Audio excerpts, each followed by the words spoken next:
আমার স্টেট ব্যাংকের পাসবুকটাতে একটু সমস্যা হয়েছে, সেই জন্য আমি রেডি হয়ে বেরিয়ে পড়েছি। আমি জিংনি ব্যাংকে যাব। আমি আয়রনডালি মেন রোড থেকে অটো ধরে বেরিয়ে পড়েছি, জিংনি স্টেট ব্যাংকে যাব। আর আমরা যেখানে থাকি ব্যাঙ্গালোরো আয়রনডালিতে আমি থাকি। আর এখানকার সব থেকে বড় কোম্পানি হলো বায়োকন। আয়রনডালি থেকে একটু সামনে এগিয়ে গেলেই সেই বড় কোম্পানি বায়োকন তোমরা দেখতে পাবে। তারপর মারুতিনগর বাস স্টপ, এটা হচ্ছে মারুতিনগর। তো এখন আমি জিংনি চলে এসেছি। এখন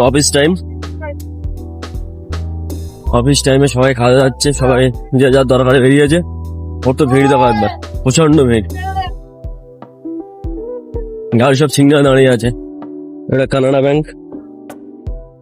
যদি কোনো সমস্যা হয় তোমাদের কোনো ব্যাংকে, যেমনি সব ব্যাংক আছে এখানে, Canada, HDFC, state bank, UCO bank সবই আছে।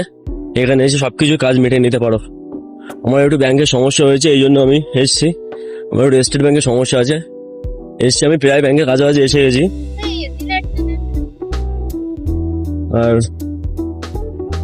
এটা একটা বাইকের শোরুম।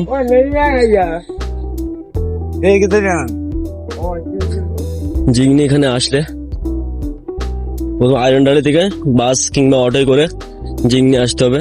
একটা মন্দির ভগবানের হচ্ছে ব্যাংক। দেখো স্টেট ব্যাংকে আমি চলে এসেছি। আমি ব্যাংক থেকে বেরিয়ে পড়েছি, এবার রুমের দিকে যাবো। গাড়ি ধরবো এখান থেকে, গাড়ি ধরে রুমের দিকে যাবো। আমি জিংনি থেকে অটোয় উঠে পড়েছি, এবার রুমের দিকে যাবো আস্তে আস্তে। এই এখান থেকে উঠে পড়েছি, এইখান থেকে অটো স্ট্যান্ড। এটা এখান থেকে বাস দাঁড়িয়ে আছে পাশে, এটা বাস দাঁড়িয়ে আছে। এটা অটো স্ট্যান্ড, আমি অটোয় বসে পড়েছি। আমার একটু বাসে গেলে সমস্যা, এই জন্য আমি বাসে যাবো না, আমি অটোয় উঠে পড়েছি। তোমরা দেখো, আর এটা একটা হসপিটাল,